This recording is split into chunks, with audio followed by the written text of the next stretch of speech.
The message came on a Tuesday. Dr. Jun Kim was drinking his morning coffee when the call lit up his phone. His hands shook as he answered. Dr. Kim, this is General Choi. You need to come to the base now. 3 hours later, Jun sat in a room with 20 other scientists, staring at the screen. The signal was clear. It had patterns. It had meaning. It came from space. We are not alone, whispered Jun. The government told the public 3 days later. People around the world looked up at the sky with new eyes. Some were scared. Many were excited. Earth had finally met its neighbors. Jun worked day and night with his team. They had to understand the alien message. His young assistant, Hae-yun Park, never left his side. The pattern repeats here, Hae-yun said, pointing to her screen. And here, too perfect, don't you think? Jun nodded but didn't answer. He was too busy thinking about meeting real aliens. 1 week after the first message, the aliens sent pictures of themselves. They called themselves the Vec. They looked almost human, but taller, with gray skin and large eyes. They said they came in peace. They want to meet us, the president announced on TV. They will land in 1 month. The world went crazy with joy. Parties filled the streets. Songs were written about the Vec. Children drew pictures of what they might look like. But Hae-yun wasn't celebrating. She stayed in the lab, studying the Vec messages. Something's wrong, she told Jun late one night.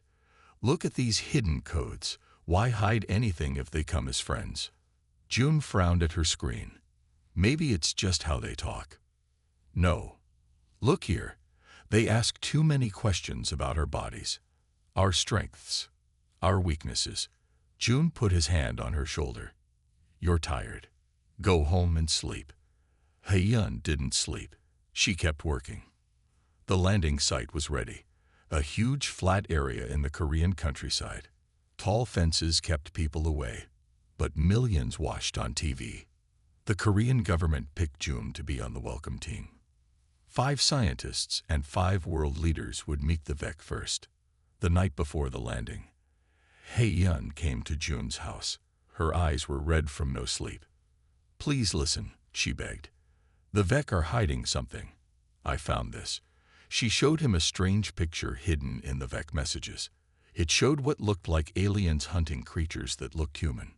This could mean anything, Jun said. Maybe it's just their art. Or maybe it's their plan, she said. The day of landing came. The sky was clear blue. Jun stood with the welcome team. He wore his best suit. In his pocket was a small device Hae-yun had given him. If I'm right, this will record their real language, she had said. The one they don't want us to hear. The Vec ship was huge. It blocked the sun as it came down, casting a dark shadow over the land. The air grew cold. A door opened in the ship's side. 3 tall Vec walked out. They wore bright silver clothes that shined in the sun. They had no weapons. They smiled with too many teeth. We come in friendship, their leader said in perfect Korean. His voice was smooth like water. We bring gifts, knowledge, medicine, new life for Earth. The world leaders stepped forward to shake hands with the Vec. Jun stayed back, watching. The device in his pocket was warm now, recording. That night, while the world celebrated, Jun and Hae-yun listened to the recording. Under the friendly words the Vec had spoken, there was another language. Quiet, but clear. The hunting ground is good, the hidden voice said. The prey is weak. We begin in 7 days. Jun's face went white. Hae-yun's hands shook as she turned off the recorder. We need to warn everyone, she whispered. But it was already too late. More Vec ships filled the sky above every major city on Earth. The hunt was about to begin. The Vec ships stayed in the sky for 3 days. They did not land. They just watched. Jun and Hae-yun showed their recording to General Choi. The general's face turned hard as stone. Are you sure about this? He asked. Yes, said Hae-yun. The Vec are hunters. We are their prey. The general made some calls. Soon June and Hei-yun were in a meeting with top army leaders. A man in a black suit sat in a corner, saying nothing. "Why don't they attack?" asked one of the generals. June shook his head. "I don't know. Maybe they are studying us first." On the fourth day, the Vec leader asked for a tour of Seoul. He brought 5 other Vec with him. They were all very tall with gray skin that looked like metal in the sun. Their eyes never blinked. Captain Ta Sung was put in charge of the Vec security team. He did not trust the aliens. He kept his hand near his gun the whole time. The Vec walked through the city. They looked at everything. They took pictures of the people. They asked many questions. How fast can a human run? How well do humans see in the dark? Do humans have good smell? Good hearing? Todd watched them closely. He saw how the Vec looked at people, the way a hungry man looks at food. That night, Tai went to see June and Hei-yun in their lab. "You were right," he said. "The Vec are not friends. They study us like animals." Hei-yun nodded. "We need to warn everyone." "The government won't listen," said Ta. "They want the Vec technology too much." June stood up. "Then we need proof. Something no one can ignore." The Vec stayed for a week. They met with world leaders. They promised to share their technology. Clean energy, new medicines, faster travel between stars. The world fell in love with the aliens. News shows talked about the new age of peace. Schools taught children about the Vec homeworld. But Hei-yun kept digging. She found more hidden messages.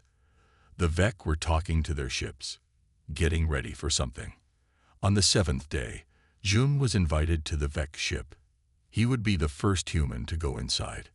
Hei-yun begged him not to go. "It's too dangerous," she said. "I need to see what's inside," said June. "I need proof." Tai offered to go with him. "I'll keep him safe," he told Hei-yun. The inside of the Vec ship was cold. The walls were made of some kind of metal that moved like water. The Vec leader took them to a big room with many screens. "This is our control center," he said. "From here, we can talk to all Vec ships around your world." June looked at the screens. They showed maps of Earth. Every city was marked. Every military base, too. "Why do you need these maps?" asked June. The Vec leader smiled his too-many-teeth smile. "To help your people, of course." Ta walked to another screen. It showed pictures of humans, running, hiding, fighting. Next to each picture were numbers, scores. "What is this?" asked Ta. The Vec leader's smile dropped. His eyes turned hard and cold. "That is not for you to see," he said. But June had seen enough. The Vec were scoring humans, like points in a game, or like hunters raiding their prey. "We need to go," June whispered to Ta. They started to walk out. The Vec leader made a strange sound. 2 more Vec blocked the door. "I think you have seen too much," said the Vec leader. "But it doesn't matter now. The hunt begins tonight." Ta moved fast. He pulled his gun and shot at the ceiling. The noise was huge in the metal room. The Vec screamed and covered their ears. "Run," yelled Ta. June and Ta pushed past the Vec and ran out of the ship. Behind them, alarms started to sound. All over the world, at the same time, Vec ships began to open. The hunt had begun. The world changed in one night. June and Ta ran from the Vec ship as fast as they could. Behind them, smaller ships flew out of the big ship, hundreds of them. They flew toward the city. "We need to find Hei-yun," June yelled over the noise. They took Ta's car and drove fast to the lab. The roads were already filled with scared people. Some ran. Some drove crazy. Everyone looked up at the sky with fear. Hei-yun was waiting at the lab door. She held a small bag and a laptop. "Get in," Ta said. "We need to go now." As they drove away from the city, the first attacks began. The small Vec ships shot strange blue light. When the light hit things, they just stopped working. Cars died. Phones went dead. Even guns would not fire. They're shutting down our technology, Jum said. Hei-yun opened her laptop. It still worked because it was old and simple. Look, she said. It's happening everywhere.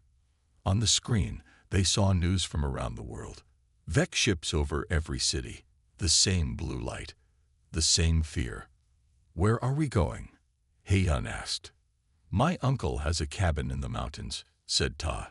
No one knows about it. We'll be safe there. They drove all night. The roads got smaller. Trees grew thick around them. The car radio told them bad news. The world's armies were losing. Their tanks and planes did not work against the Vec weapons. Just before morning, they reached the cabin. It was small but strong, made of thick logs. Inside was food, water, and an old radio. We'll stay here and make a plan, Ta said. Hei-yun set up her laptop on a wooden table. I saved all my research on the Vec. Maybe we can find a weakness. For 3 days, they stayed in the cabin. The radio told them what was happening. It was not good. The Vec were not killing everyone. That was not their way. They were hunting. They took their time. They enjoyed it. They hunt in groups of 3, Jum said, listening to people's stories on the radio. They pick a place, then hunt everyone there. Like a game, Hei-yun said. On the 4th day, a man found their cabin. He was dirty and scared. His arm was hurt. They're coming, he said. The aliens. They're in the forest. They got my friends.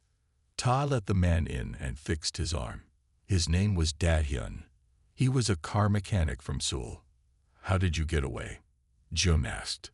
I hid in a small space. They walked right past me, Da-hyun said. They see very well, but I don't think they smell as good as humans, and loud noises seem to bother them. June wrote this down. Any information about the Vec could help. That night, they heard strange sounds in the forest. Metal on wood. Low voices that were not human. They found us, Ta whispered. He got his gun ready, but they all knew it would not work against the Vec. Hei-yun looked at her laptop one more time. I found something, she said quickly. The Vec home world has no big animals. No big birds. Nothing with lungs like ours. What does that mean? Da-hyun asked. Maybe they never heard anything like us before, she said. Outside, the sounds got closer. The Vec were coming. They had nowhere to run. We have one chance, Ta said. He told them his plan. When the first Vec broke through the cabin door, the 4 humans were waiting. The alien raised its strange weapon, ready for an easy kill. But the humans did not run. They did not hide. They stood together, took deep breaths, and screamed as loud as they could. The sound hit the Vec like a physical force. It dropped its weapon and fell back. Its gray skin turned almost white. For the first time, the hunters knew fear. 6 months passed since the Vec came to Earth. The world had changed. Cities stood empty. People hid in forests, mountains, and old tunnels. The Vec ruled the open spaces. June, Hei-yun, Tai, and Da-hyun had found a new home. They lived deep in the mountains in an old mine. The thick rock kept them hidden from Vec ships. They were not alone. 50 other people lived there too. Some were soldiers, some were teachers, some were just regular people who wanted to live. They found another group near the river, Ta said. He had just come back from a scouting trip. 20 people. They want to join us. June nodded. Bring them in. We need more people. The mine was becoming a small town. They had food from hunting and farming. They had power from a small water wheel Da-hyun built. Most important, they had a plan. Hei-yun had turned a small cave into her lab. She spent all day studying the Vec. On the wall she had pictures and notes. The Vec have 5 senses like us, she explained to new people. But they are not the same. They see better than us, especially at night. They smell almost as good as dogs, but their hearing is poor. and loud sounds, especially high sounds, hurt them. That day, a new person came to the mine. He was old, with gray hair and a long beard. His name was Minho. He had lived in the mountains his whole life. "I know these forests better than I know my own face," he said. "I can teach your people how to move without being seen." Minho became a teacher. He showed people how to walk without making noise, how to cover their smell with mud and plants, how to find food and water that the Vec did not know about. Dahyun kept making things to help them fight. He found a way to make small bombs that made bright light but not much noise. The light confused the Vec's eyes for a few minutes. "Not bad," said Tai after testing one. "But we need better weapons." That night, a new group came to the mine. There were only 10 of them. They looked tired and scared. One of them was a young woman with short black hair. She was Dahyun's sister, Sujin. "I thought you were dead," Dahyun said, hugging her tight. "Almost," she said.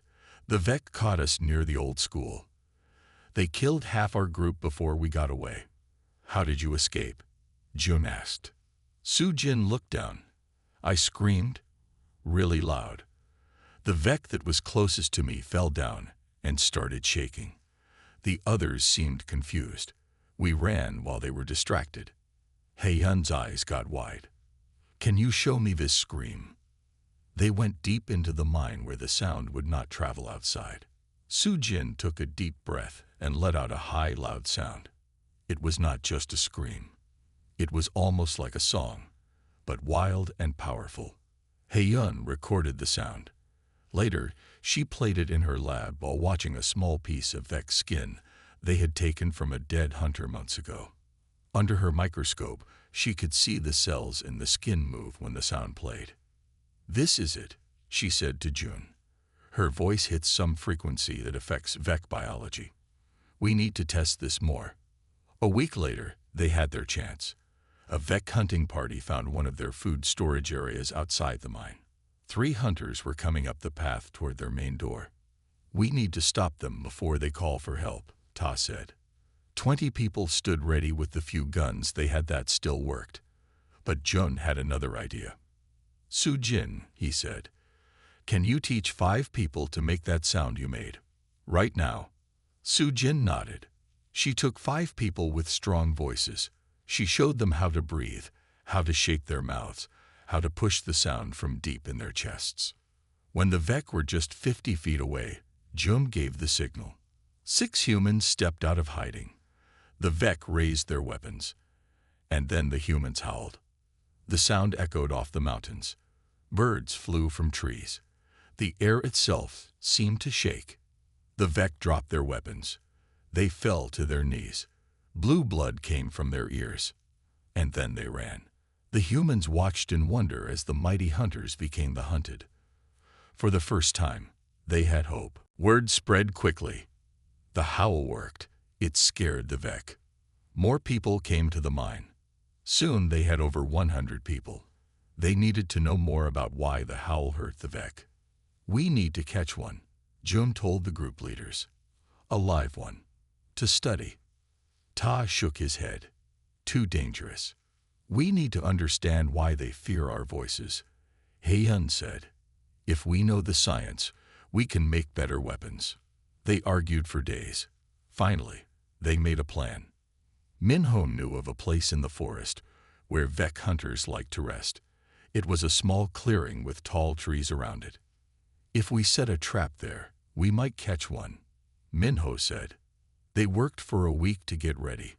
Dahyun made nets from strong wire. Ta trained 20 fighters. Sujin taught 30 people how to howl together. When they were ready, they went to the clearing. They hid in the trees and waited. 2 days passed. Nothing happened. Some people wanted to go back to the mine.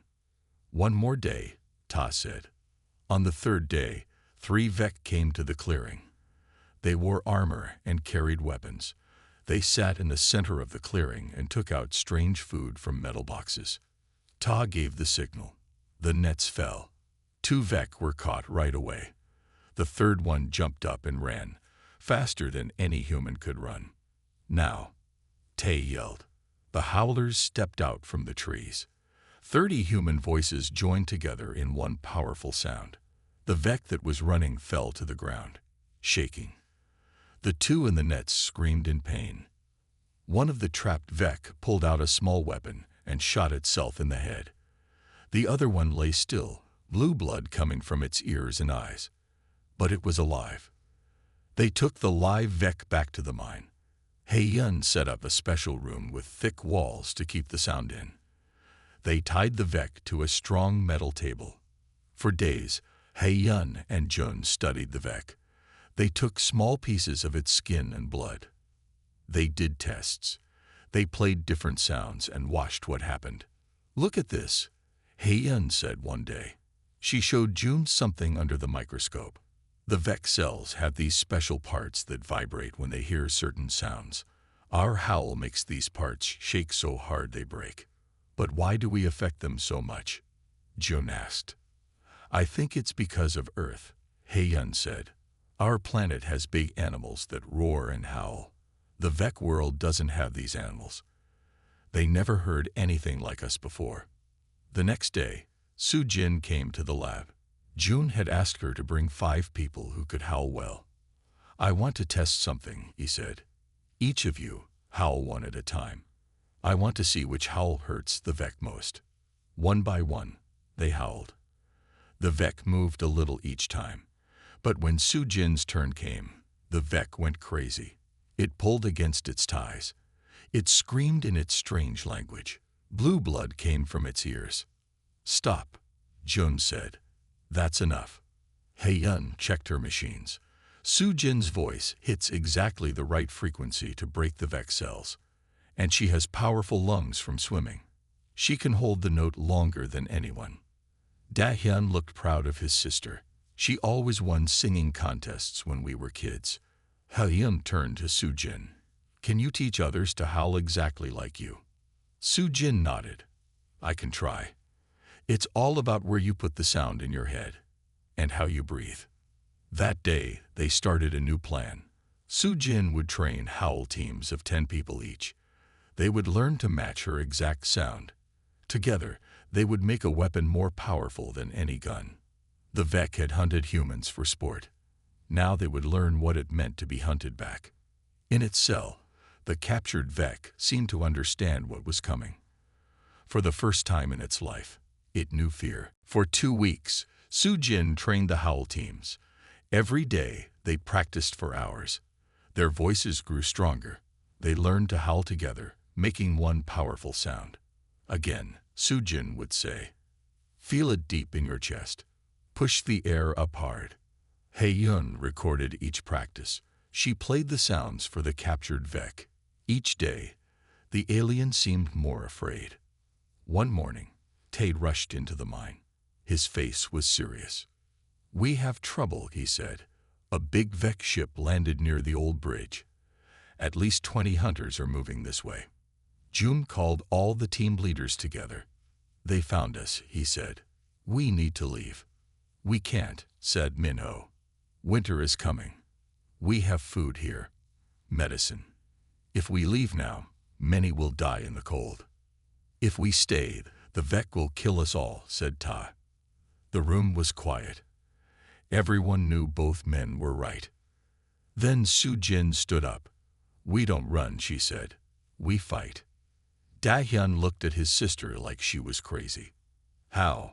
We have 10 guns that work, some knives. They have laser weapons and armor.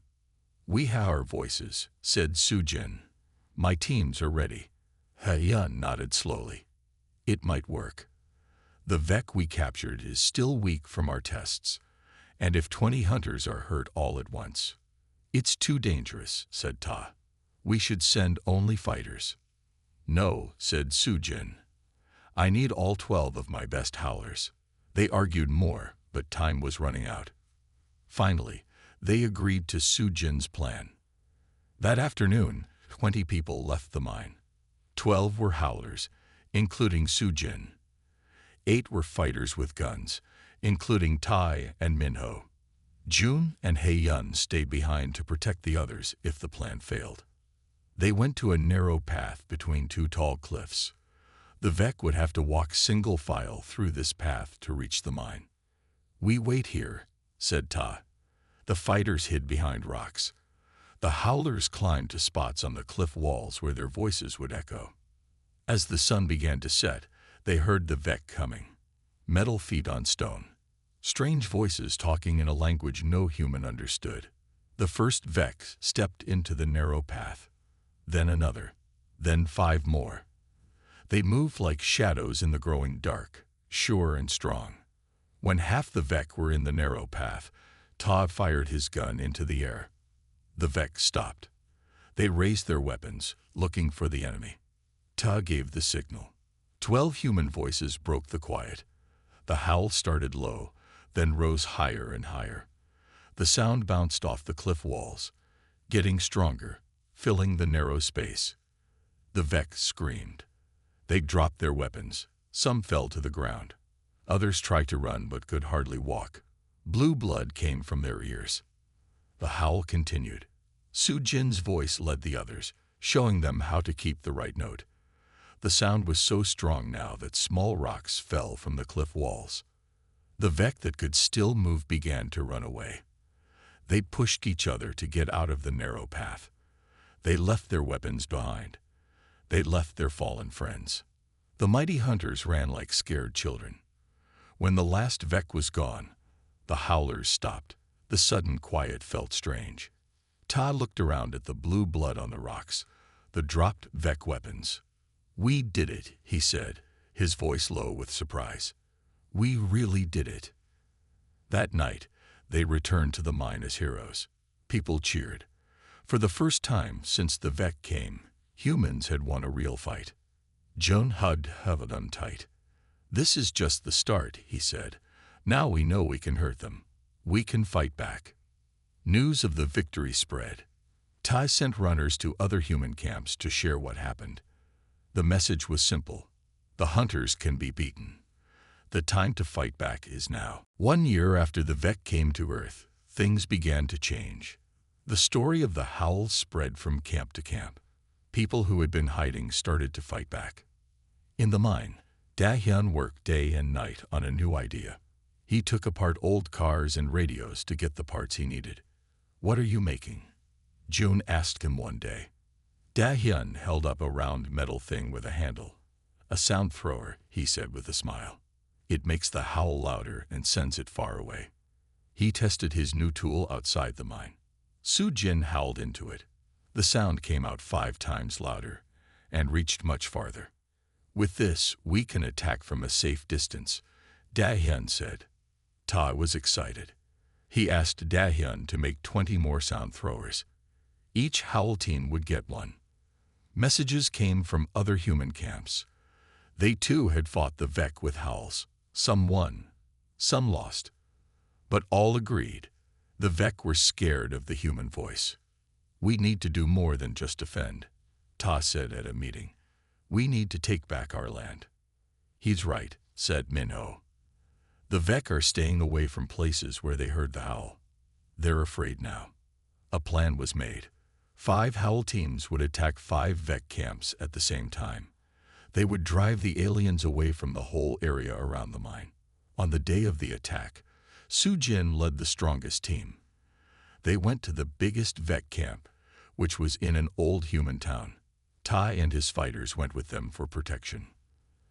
They hid near the edge of town and watched. 10 Vec were there, walking around the empty streets. They looked relaxed, not worried about danger. "Ready?" Soo-jin asked her team. They all nodded. They turned on their sound throwers. 10 humans took deep breaths. And then they howled.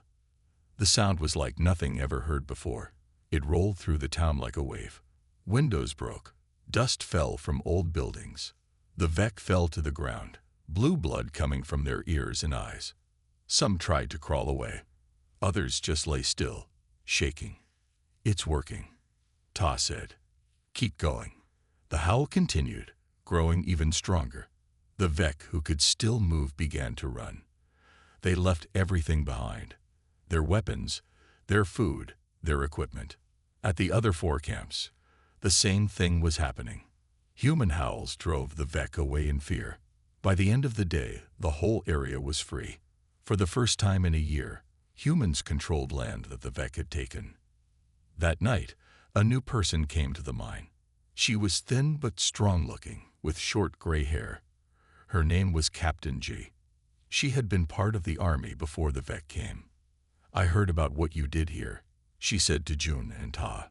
"My people have been fighting too, but not as well as you." "How many are with you?" June asked. 300, said Captain G. "We have a camp in the old subway tunnels under the city." 300, Ta said, surprised. It was more than double their number. "And I've been talking to other groups," said Captain G. "There are camps all over the country. Thousands of people. They all want to fight." June looked at Hei-yun. They were thinking the same thing. With numbers like that, they could do more than just defend a small area. "The Vek have a main command center," Captain G said. "It's in the capital city. That's where they control all their ships. If we could take that, we would need many more howlers," said Sujin, "and better equipment." "And a way to get into the city without being seen," said Minho. They talked long into the night. What had started as a small fight for survival was becoming something bigger, a real war to take back their world. The next morning, Da-hyun showed them something new. He had connected a sound thrower to an old radio. "Now we can send the howl over radio waves," he said. "The Vek will hear it in their ships, in their helmets, everywhere." For the first time, Jun allowed himself to hope. Maybe they could win this war after all. 2 months passed. Humans from all over the country joined together. Captain G brought her 300 people to the mountains. Other groups came too. Soon, there were more than 1,000 humans in the area around the mine. Jun and Hei-yun worked with leaders from each group. They had one goal: attack the Vek command center in the capital city. "We need to know what's inside," said Jun during a big meeting. Minho raised his hand. "My grandson, and I can go. We can sneak in and look around." The old man and his grandson left the next day. They wore animal skins to cover their smell and moved only at night. A week later, they returned with good news. "The command center is in the old government building," Minho said. "About 50 Vek are there. They have a big machine that talks to all their ships." Hei-yun studied the maps Minho had drawn. "If we can get inside and connect Da-hyun's sound broadcaster to their machine, we could send the howl to every Vek on Earth." Tai and Captain G started training teams for the attack. They picked the strongest fighters and the best howlers. Sujin trained 300 people to howl together. "The howls must be perfect," she told them. "Your voice is the best weapon we have." Da-hyun improved his sound broadcaster. He made it smaller so it could be carried easily. He tested it many times to make sure it would work with the Vek machine. Finally, the day came. 500 humans left the mountains and moved toward the city. They traveled in small groups to avoid being seen. They carried food, weapons, and 40 sound broadcasters.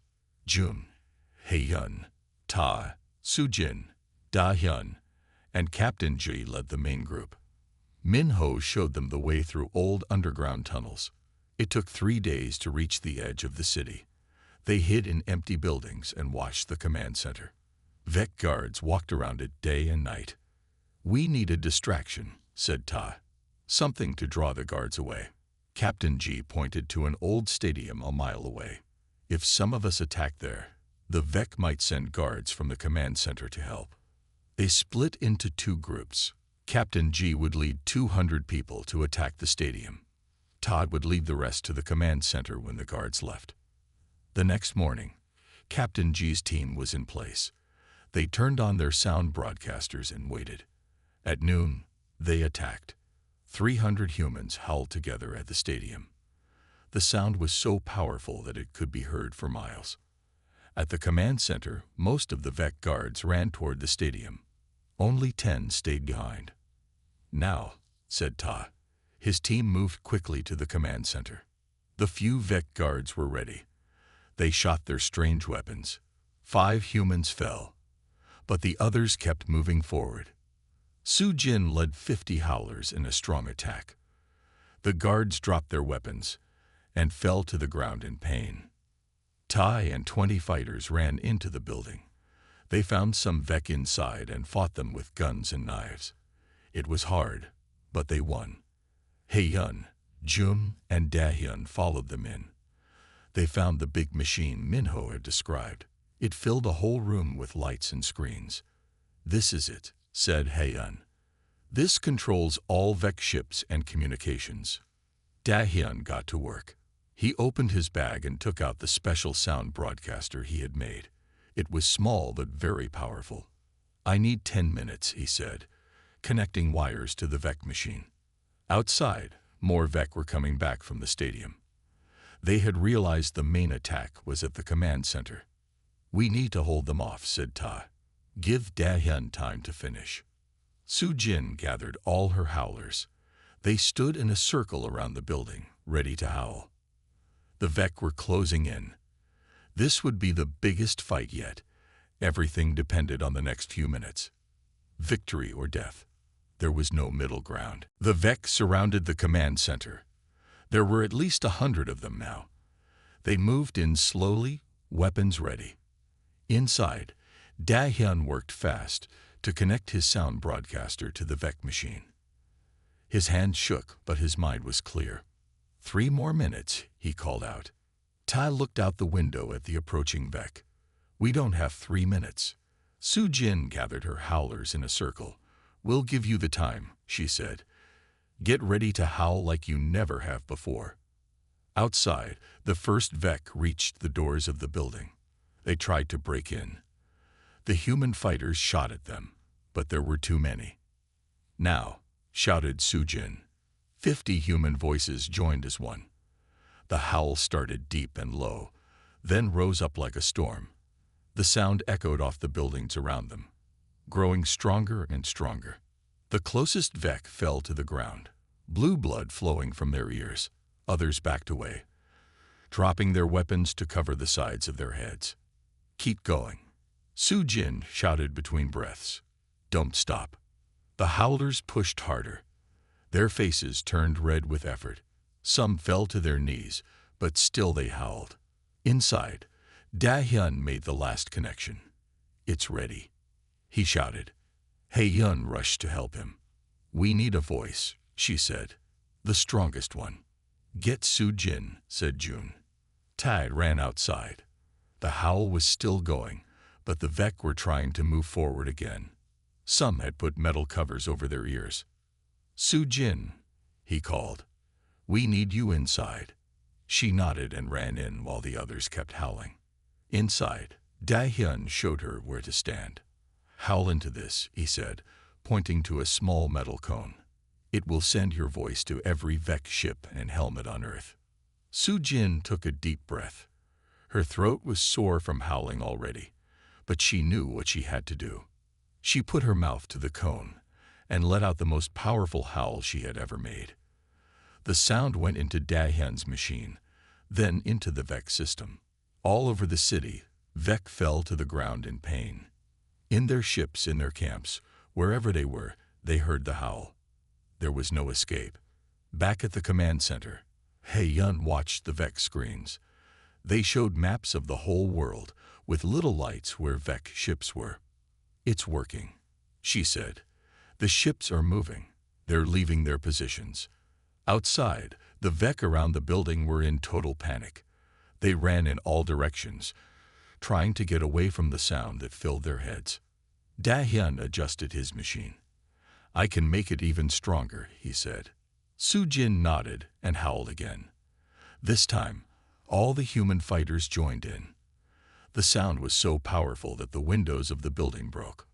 On the screens, the lights that showed Vec ships were all moving now, moving up, moving away from Earth.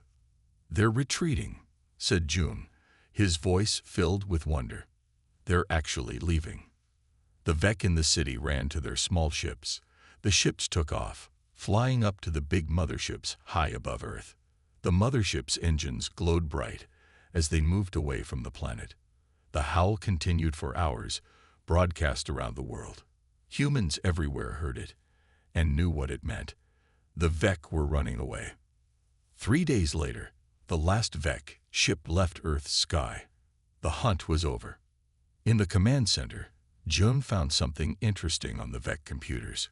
With He-Yun's help, he translated it. "It's a message to all Vek ships," he said. "It says Earth is now marked in their star maps as the Howling Planet, a place no hunter should ever go." Ta laughed. "They came to hunt us. Instead, they learned fear." Outside, the sun was rising on the first day of freedom. Humans were coming out of hiding all over the city, looking up at the empty sky. The hunters had become the hunted, and the human howl had saved the world.